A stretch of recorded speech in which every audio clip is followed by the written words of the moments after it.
Welcome back to another episode of the Soaring Stories Podcast. This is me again, Agatha Magsombol, and before I start, I just want to apologize because we didn't have an episode last month for August. So just a little explanation as to why.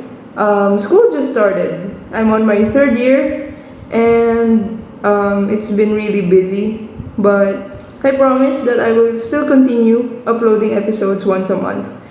So, with that, we welcome September. My guest for today is someone really interesting, and honestly, this is the first time that I'm going to have a guest that's a guy, and he's also from Psych. He's my senior, and he's also one of my new friends. So, he also has a very great speaking voice, and I believe that he has a lot of wisdom on things.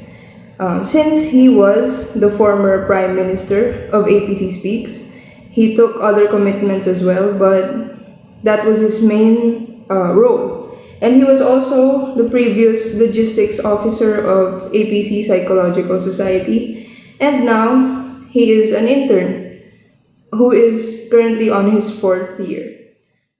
So, ladies and gentlemen, and everyone in between, please welcome Kuya Johan Mitschiener. Yes, hi! Hello!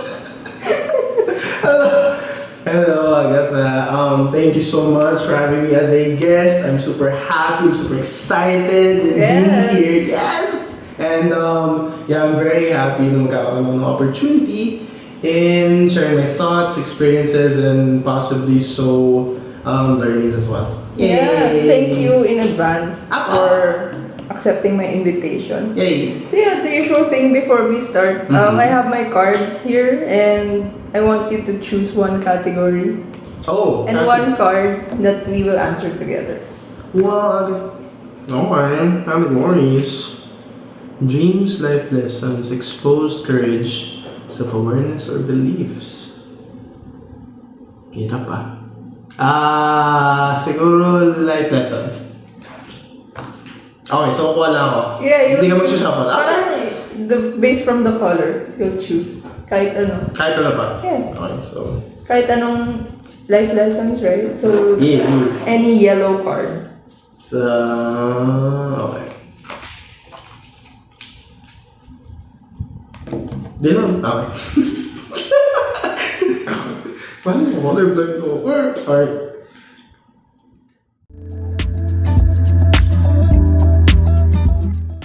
Describe an aha moment where you finally recognize how a past moment shaped you.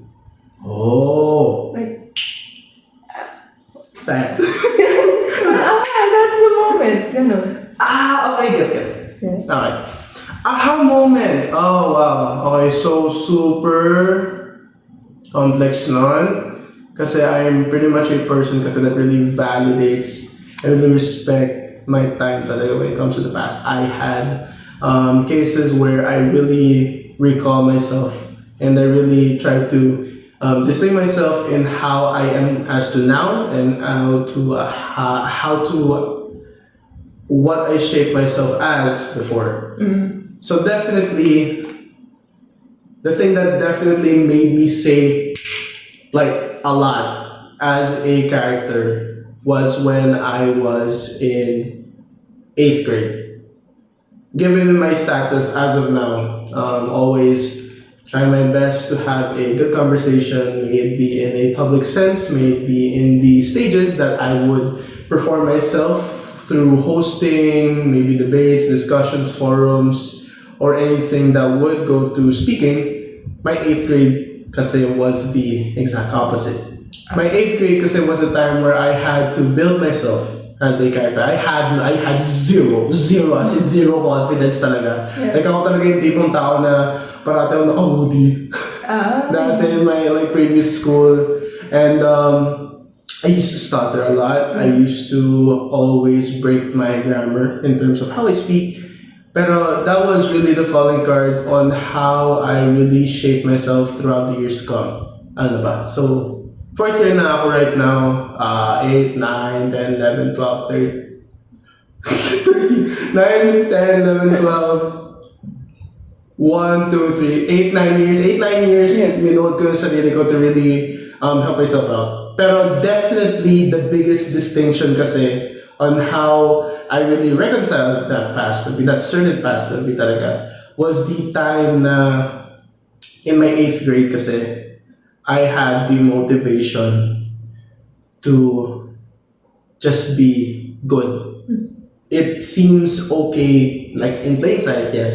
Pero it was too ambitious kasi. And it wasn't passionate.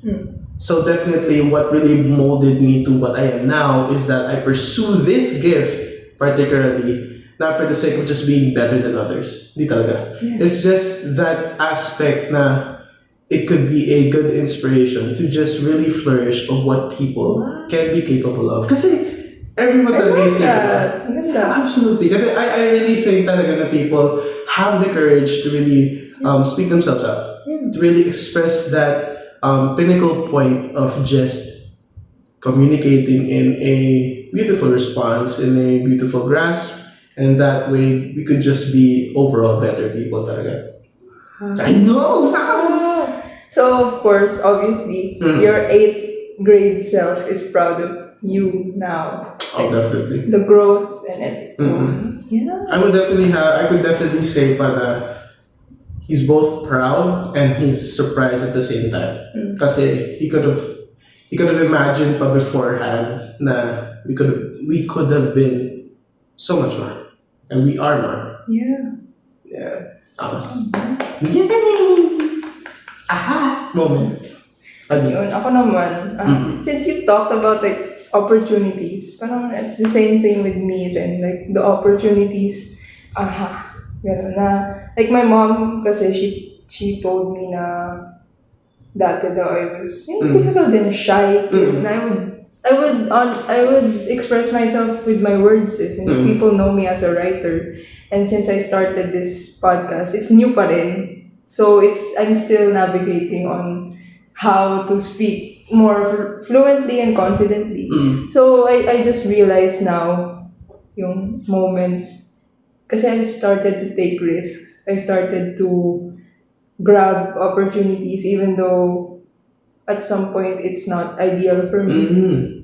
Like as someone who is thoroughly more expressive on paper than vocally. But I realized na I'm stepping out of the comfort zone. It's nice. It's a moment. And I'm happy with the opportunities given na I know naman it's for my own growth. Na like what you said, you're doing it for yourself, not for others. Like not to be better than others, but to be a better version of yourself.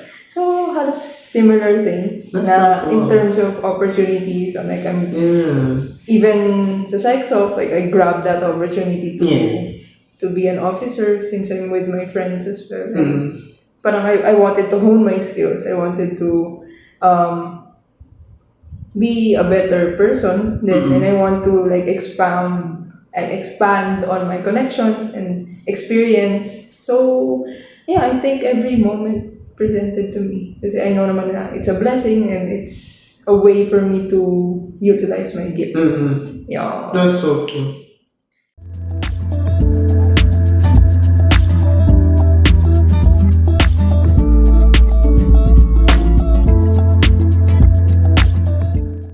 So, grabe yung very, I think I would say timely yung question that you chose for us. Since our topic is about decisions, making decisions. As someone who's indecisive, I mean, my friends know this, kayo bahala, ikaw bahala, saan tayo kakain, kayo bahala. Pero yun, the decisions that weigh how it molds and breaks a person. So every time we make a decision, it would either make us or break us, right? So how do you make a decision? Other than sa decision kung saan tayo kakain, I think definitely kasi, obviously, that really bridges nga sa mismong question at hand, yung sa aha moment, like just earlier. We do a lot of decisions per day. You know, like I think that's very obvious. I mean, I just want to put that out there. Like, it's crazy to imagine how much capability we as people can do. I think per day ata, if I'm not mistaken, we make 7,000 something decisions per day. And each are just small bits, but they just benefit you so greatly. And like, sa tipong, siguro hindi ko dadalhin yung susi ko na yung umaga. Tapos maybe, let's say, umuwi ka ng 10, 11 p.m. Tulog na yung magulang mo, tulog ng mga kapatid mo. Walang bubukas ng pintuan para sa'yo. So, matutulog ka sa labas ng bahay kasi hindi mo dala yung susi. Pero the point is kasi even those little significant deeds can do so much to you. It can mold you as a person in a way na you really see yourself as a grasp na nakiki-benefit sa'yo. And let's say, may it be lessons, may it be experiences, may it be certain learnings, and that would really gradually build you. Kasi obviously change. And then there can be cases na unfortunately we also have these decisions specifically, which would be core memories. Wow, core memories. Na makaka-dismay sa'yo. Or let's say, in a better word, that could also put you down on the ground. Kasi some of the decisions can break you a lot. But it's to say kasi na it's a whole perpetual cycle talaga of life. And I could definitely say talaga na as to be human is to make choices, for sure. Yeah. Like the very decision pa lang of whether you're gonna get out of bed for the day. Right? And the decision of what time we're gonna wake up. Yeah. Especially sa cases na yun. Parang gusto ko mag-podcast na yun. So, i-move ko yung buong schedule ko para mag-podcast na yun. Pero, yeah, in cases like this, and I'm very happy as well to be here specifically. Kasi I think this is a case when people actually, surprisingly, they neglect this gift that they have. Kasi people just seem to like make harsh decisions, rash decisions, quick decisions, and just plain bad decisions. I mean, very subjective in it, pero definitely it is a good, what's the word? Calling card, or definitely an alert for people to wake up their senses, siguro. Yeah.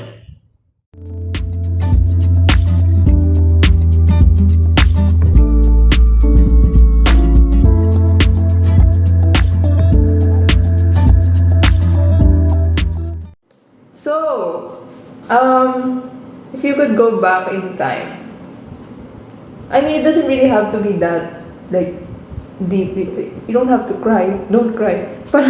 Or if you would go back in time and choose one decision that you've made, what would you choose and how will you change it? For example. Hindi ako iyak. Ano siguro? If we could turn back time. Ano kaya pa ito? Dami ng pre.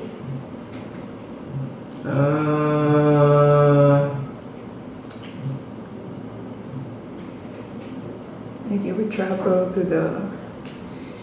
Kasi ang hirap lang kasi there are things kasi that can be like so petty in a way, or like some can be like so insignificant to just like a different person's audio. Sound. Hindi sound. To someone's comprehension to hear it out. Kasi what if sabihin ko lang na parang dapat hindi ako left-handed. Siyempre magtataka yung tao. Ano talaga magagawa mo? Yun yung sinabi sa'yo eh. I'm left-handed.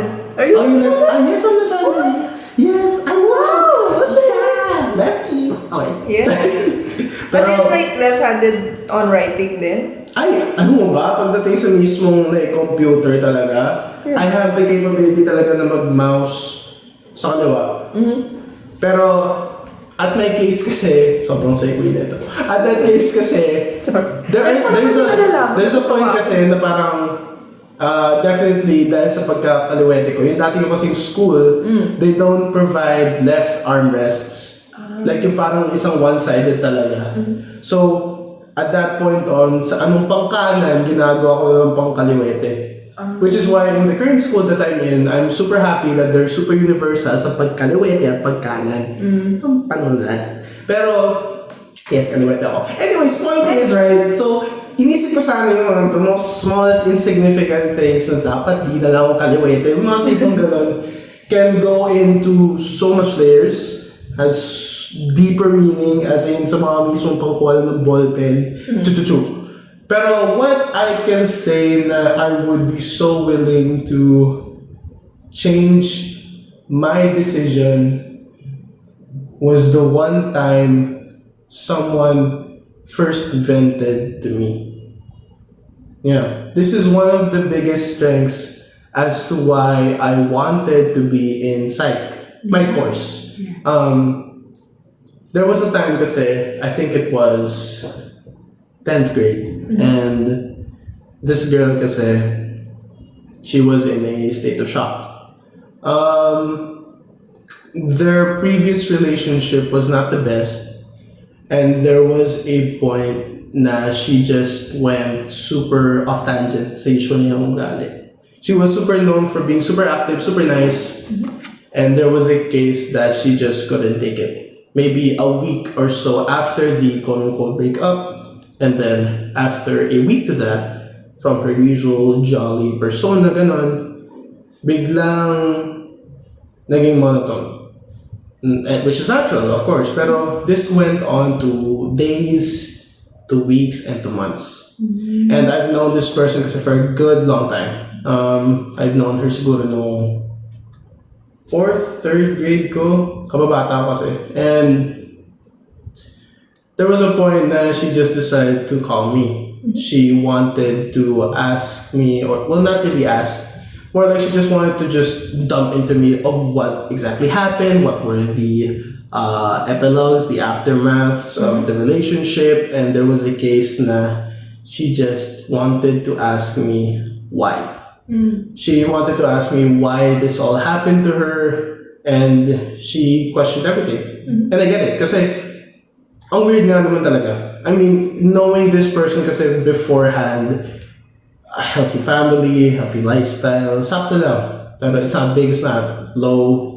Good relationship with people, socially accepting, all there. And to just suddenly have that case that seems so off for her. Siguro hindi lang siya sanay at the time. We were young eh. Yeah. And yeah, syempre, she gave it the bomb kasi naturally, they also want to hear what people would say about the certain case. Ako kasi at that time, even beforehand sa mismong usap na yun, hindi ko talaga alam ang nangyari. As in, lahat yun nag-overwhelm sa akin when she called me. Naalala ko pa, Skype nga gamit namin nun. And she would often just go in outbursts, biglang galit, outburst, galit ulit, tapos iyak. And boom, yung tanong, what do you think about all of this, Chivo? And the one decision that I wanted to change talaga was answering something about it. Kasi I was too stunned. I couldn't comprehend the fact na itong taong to na sobrang kilala ko just seemed polar opposite to that. And I just didn't know what to say.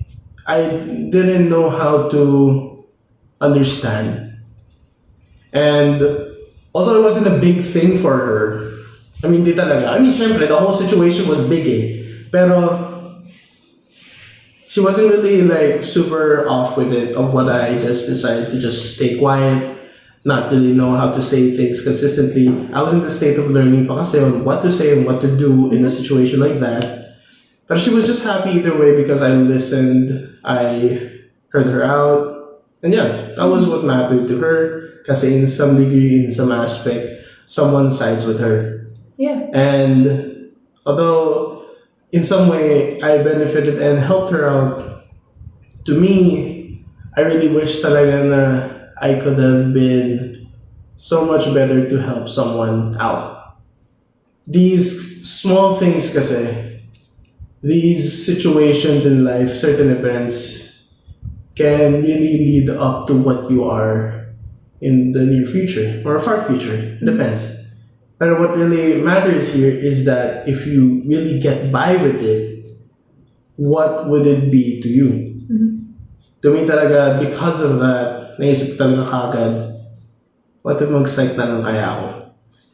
I really had the love talaga from that point on to really think na these decisions, these things, these feelings, so complex, so coherent, na paano mo talaga isipin, paano mo talaga isettle sa utak mo, basic foundations kasi.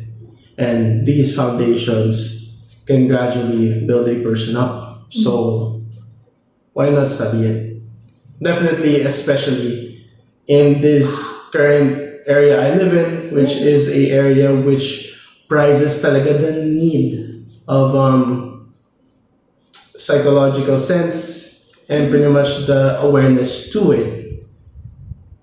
In some aspect talaga, it could really help out a person. Even though it's just one person talaga, it can be a big group of people. Okay, dami ko sinabi. Pero yun, No, definitely. it's nice kasi you highlighted the fact that all of us have an impact. I remember I have a friend then who, I'm same with you, who opened up to me about things in her life, and it just really emphasized what you said about the need for more people like you, like us, who are passionate about Yeah. like talking to people and just because even though there were some parts that you wanted to change from that decision, at least you got to help her in a sense, even though you wanted to make revisions on how you could have advised like definitely. this, but it just shows the work in progress that we are.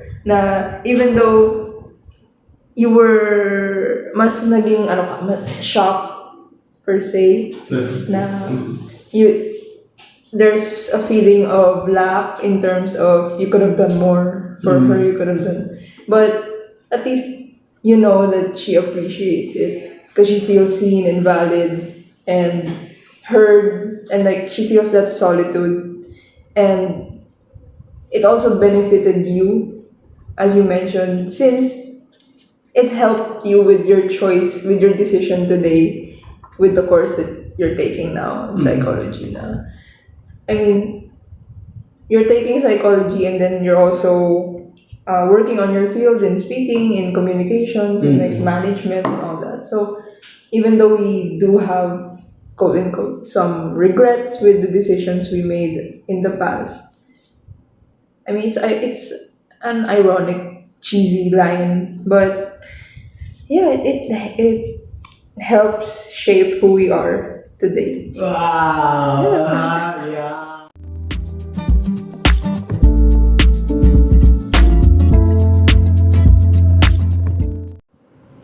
Okay, so definitely nga, with the decisions that have been placed on us, it's definite to say na there are certain siguro categories. There are certain categories that could be defined as to what really makes a person, how it gradually builds them, and to the people that break. Well, not really break, more like it gives them a disadvantage on how they want to be in growth as people. Definitely. Okay, so I can say definitely, I mean, the most positive thing about when it comes to decisions is how optimistic it gets. One of the prized natures of being a person kasi is to yearn for knowing more. Curiosity. Curiosity can really keep up a person's momentum in so many things. It can go as to little as to certain bits and nits, and eventually it goes into achievements, passions, and then definitely passion. What it means to build a person kasi when it comes to decisions really goes to a point on how you want to measure your achievements. Well, not achievements. Let me paraphrase. It is more on the case on how you want to build yourself as a character. The little things that you do, what you wear, what you prefer to have as your frame of glasses, what you prefer for your hairstyle, how you walk, how you eat, sleep. These are already small significances on how it can really mold you as a person. For example, I actually do not eat lunch every day. I only eat dinner. Weirdly enough, I eat dinner at 3 o'clock in the afternoon. This has been, this has been a consistent pace with me ever since junior high ko. So I've been doing this over and over again. It's kind of like fasting. And I know it's like not recommending in a way for in terms of like lifestyle, fitting yourself off, especially nung time pa nag-workout pa ako noon kasi napafatig talaga ako. Siguro yung ginagawa ko pa noong lunchtime is always eating candy. Kasi I'm not really super connoisseur, super enthusiastic when it comes to cakes, to pastries, to anything sweet. Kasi yung pinaka gusto ko lang pang sweet is just candy. Anyways, point is, I only eat candy during my lunch times kasi that's what keeps me active kasi sugar. And kumakain lang talaga ako ng heavy lunch/dinner. May word ba yun? Like brunch? Wala na. Okay. Sure. Lunch. Sorry. Pero yan, nag-heavy dinner na lang ako. Sakto lang sa breakfast. And then from there, it just cycles on. So how do you keep, diba 3 p.m.? How do you stay full until the day ends, until you sleep? From like 3 onwards. Yeah. Hindi ako nagugutom. I mean, no. Definitely, yung isa sa mga advantages ko for that would be water. Yeah. Definitely, just water. I was about to ask, water chug lang talaga. water. Yeah, I just chug water lang talaga. And I always just enjoy and prefer water if by case na may tubig. Kasi water is so helpful to the soul. I just want to focus on what you mentioned earlier about the small bits that make up the small bits on the decisions that make up who you are entirely. So like, would you say on up to what extent would it be recommended to take risks? No, risk. Yeah. Kasi ako, I took a lot of risks. Damn. Some of them I regret. Pero some of them I'm very happy with the results so far. So, I just want to ask, up to what extent would you recommend, like, take the risk? Kasi it's always one of those phrases na advice. I mean, there's even a sticker for it. Take the risk. Like yung mga tipong situation na parang, alam mo yung parang ginagawa nilang art stand na parang yung basketball na rin. Just tapos, do it, take risk. all that. Okay, this is where breaking comes in kasi I did mention earlier na when someone molds or builds themselves as a person based on what they decide to do and what choice they have in the certain aspect, there's also the cases where it breaks. Now, not every decision that you do is a guarantee that will help you directly, indirectly, or vice versa. There are definitely some choices na you mistakenly do. May it be out of consideration, may it be out of spite, may it be out of emotional spiking or anything of the sort to that. Not everything kasi would go to your way. There are, like the most common thing talaga that is a good example of how it could break you in terms of risk as well, especially is when it comes to relationships. Relationships are the biggest forms of identifying yourself as a person because that is the point on how you want to commit and devote yourself to another. You do not cling on a person just for the sake of tethering them and getting the own self-benefit you want from them just because they look dashing, just because they look physically attractive, they have a positive reputation, and you can cling to that, you can leech to that. No. Because even if you get to that point, it does not help you in a long-term state or anything more to that. And that's just in like pure hindsight things, like when it comes to like just pure reputational status and so on. We didn't even go as far as to like how it goes to certain commitments pa lang.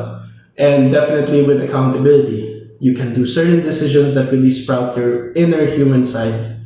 That can definitely show this side of yours na hindi mo na-expect na kasi even though let's say may nabasa kang book, may nabasa kang book, ito yung mga red flags na hindi mo dapat puntahan.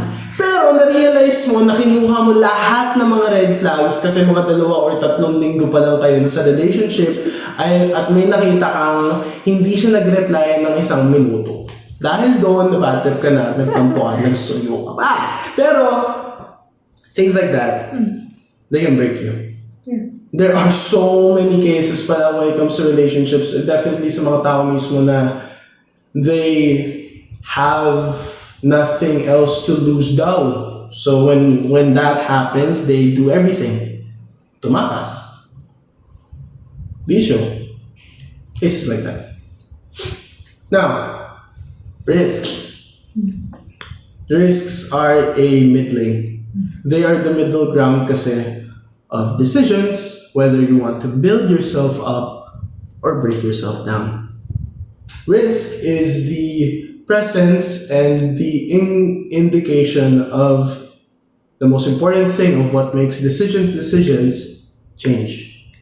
Change is both beautiful and terrifying.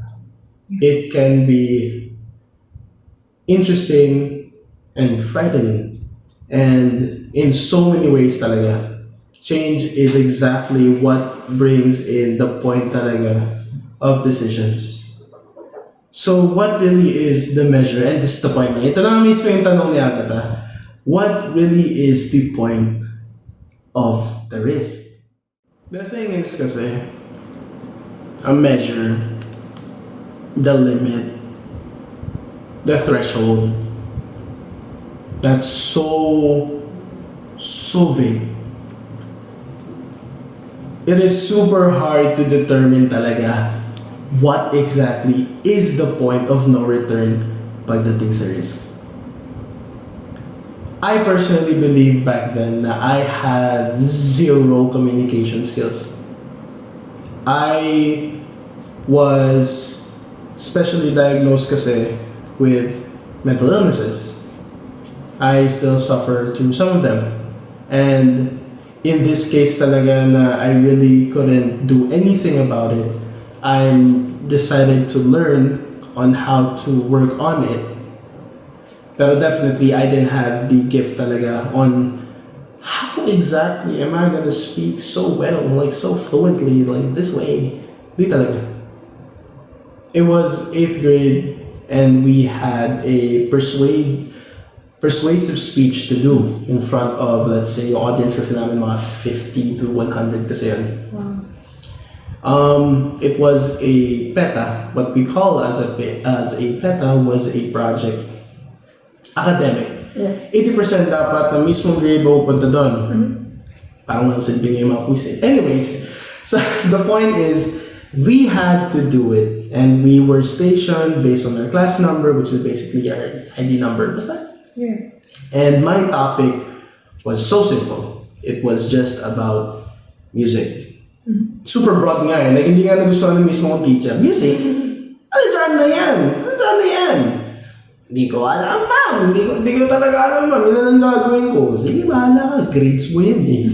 Ikaw bahala dyan. That's what you want to risk.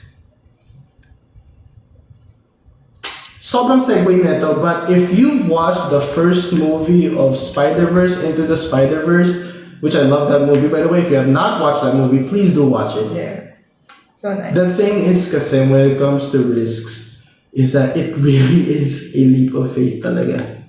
Yeah. You have no idea kasi whether you will succeed or whether you will fail. Yeah, kasi the thing is, there are good consequences and bad consequences Yeah. of taking the risk. So it's Absolutely. really a leap of faith. It's like jumping off a cliff and seeing on whether or not Spider-Man will catch you. Kung ikaw ba sasalba or kung may sasalba sa'yo, Yeah. basically, yes. Kasi that's really the measure of your risk eh. You can have a person kasi that is, let's say, a CEO of a company and they have millions at stake based on this investment, kung gusto ba nila itapon yung pera nila or hindi. But you can have the same person as well, pero isa lang siyang simpleng tao at gusto lang niya mag-bet at magpusta kung may mananalo ba sa mismong laban, let's say ng boxing, at yung bet lang niya is like 20 to 30 pesos. But it's still a risk. And it's super lethal as well kasi sa sitwasyon niya, yun na lang pera niya. Risk is a matter on how you define it to be. Whether it is a case of being super beneficial to you, whether it can be super punishing to you, whether you could gain friends, lose friends, appreciate yourself more, or vice versa. You are your own limitation kasi. And whether or not you see yourself fit to the point na parang baka hindi ko to kaya, what's the point of doing this? Ano pa silbi ko dito? I mean, I can't blame you. That's true. There are cases talaga na matatapang ka talaga sa sitwasyon na napakadilim at wala ka na nakikita. Pero the chance kasi na merong flashlight sa gilid ng kwartong yun is there. Possibilities at stake, chances are still there, and you still have some form of guarantee. If you see it, take it. Yeah. It is a risk talaga. Ay, sorry, hindi ko pala natapos yung kwento. So, nung 8th grade ko nga, diba? Exactly, just as that point. Hindi ko nga alam ang gagawin ko eh. My topic was about music.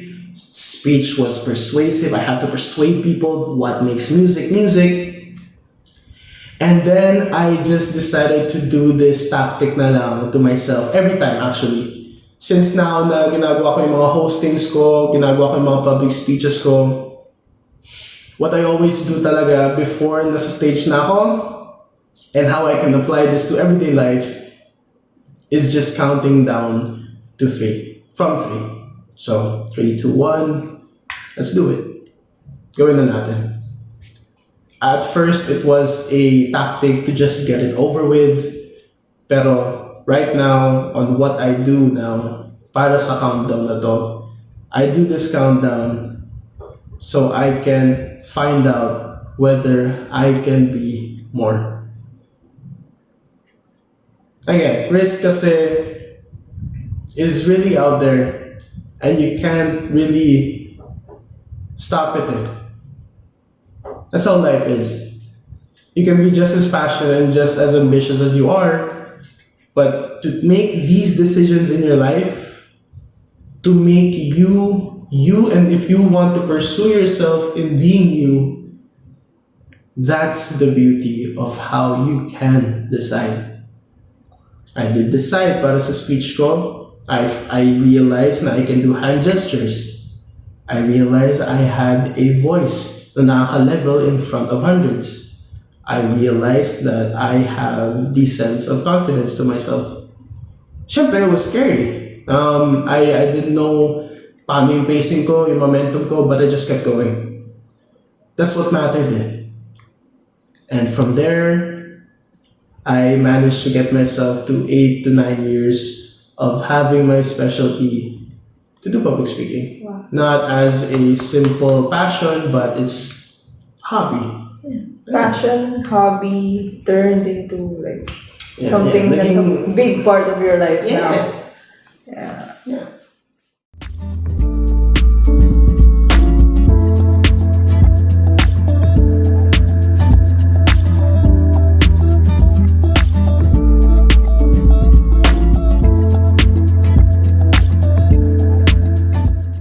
So, with the point of all of this, after everything we talked about, we just want to remind everyone that yes, risks are inevitable, and as we make the decisions that we want to make, we should always remind ourselves of the purpose and why we want to do what we want to do. And even though sometimes the results will not be what we want them to be, and it's natural to be disappointed, but I hope that all of us don't lose ourselves, and I hope that we continue to take that step forward and take risks for ourselves. Na we keep reminding ourselves of the purpose as to why we do things, and we aim for the better.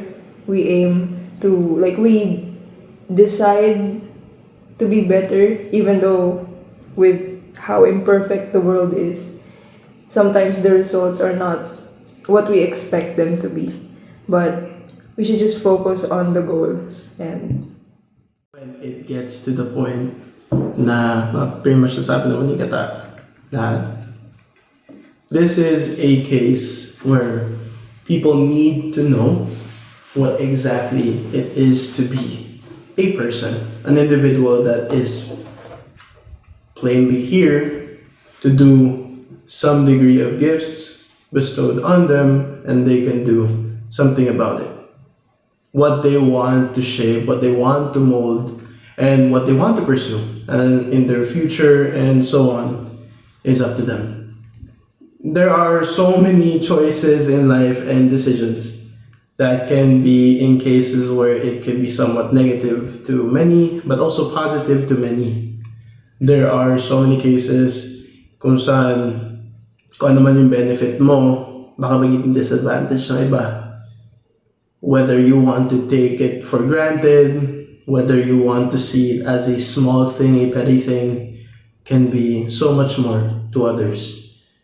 Just like a simple good morning or like a equivalent exchange lang ng tamang usapan, ng tamang kwentuhan can mean so much even though it seems so little. Pero yun, nasabi naman yung katalahan. In the cases kasi na there are just so many decisions to make and how it could just spiral you down or it could build you up, it is a loose thread talaga in what can be the final output on what you want to diverge or what you want to invest in life.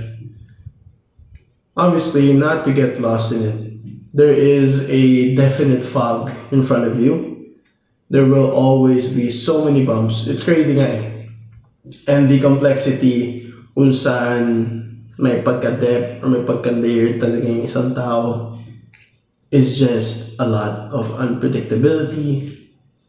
But let's just keep it to the form na if you really know what it is on what you want, and definitely ano yung mismo kailangan mo ipanig sa buhay, which shape you to what you want to be, do it.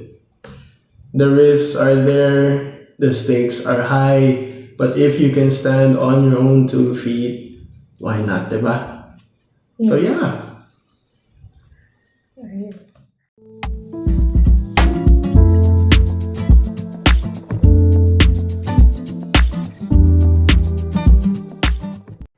wow! Grabe, ang dami natin na pag-usapan na very insightful. And Yes. once again, Kuya Chivo, ay, di pa nag-bawal mag Kuya. Sorry.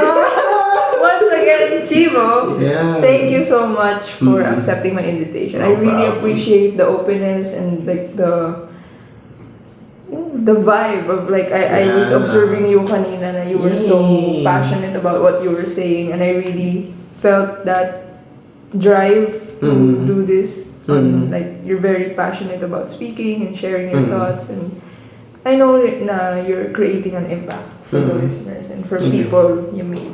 So anything you would like to promote? Like you personally or some extracurriculars that you have in mind, just let's promote it. And I'll link everything down at the description box. Wow. Or if you want people to contact you as well. Guys, hire nyo to for gigs. You guys need a host, you can let him know for your parties and like events. Yeah, thank you so much. Definitely, I want to thank the podcast and of course the previous podcasts that you have or had rather, because they really give in good insights, good inspirations. I haven't watched all of them, not yet, pero they really give in the gifts talaga on what just makes the embodiment of what they can learn from. So whoever is the listener, whoever is the audience, and where it takes you or so on, may I really hope that it really takes in a good, insightful message to what they see it, to see to it rather, and yeah, super nice. What to promote? Okay, siguro sa may evangelista, I would like to promote Maestro Studios. I remember doing my voice calibration, moderation at that time. Of course, they are practically focusing as a studio mainly for banding, what? Bands, certain measurements, certain instrumentals, and that's pretty much where they do their pre-recordeds to certain bands. Definitely shouting them out. You can follow them anywhere in Facebook and IG. Can if I'm not you send mistaken. me the contact? Ah, yeah, I'm no gonna problem. Yeah, link Maestro it na lang sa Studios, description. awesome. They're awesome. They're super cool, super nice yung owner. What else? Oh yeah, let's go. Wait, In can my... I put your socials then? Okay, I'll place in my socials. So my socials would be Chibi Chiefs, which would be in IG.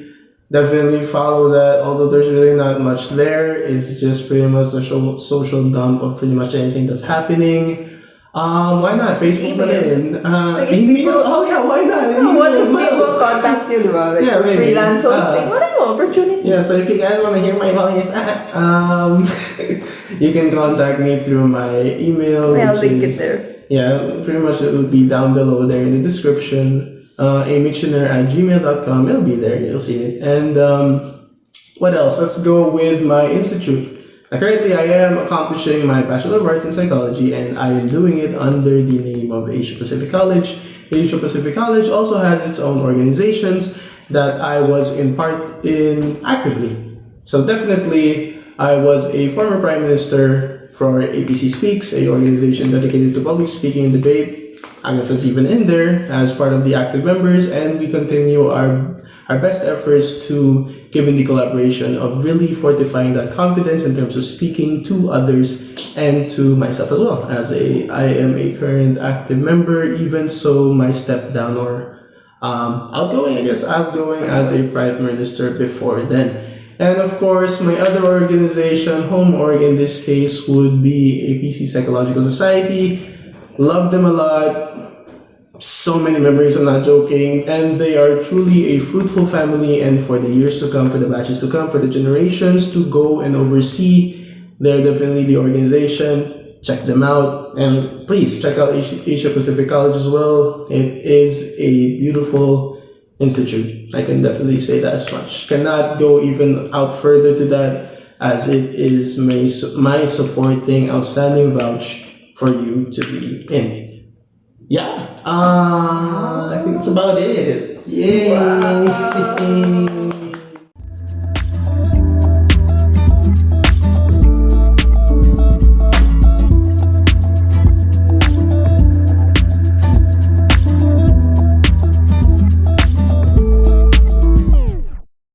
Alright, guys, that's it for the September episode. Once again, that was Kuya Johan, or as most of us call him, Kuya Chivo, or Chivo.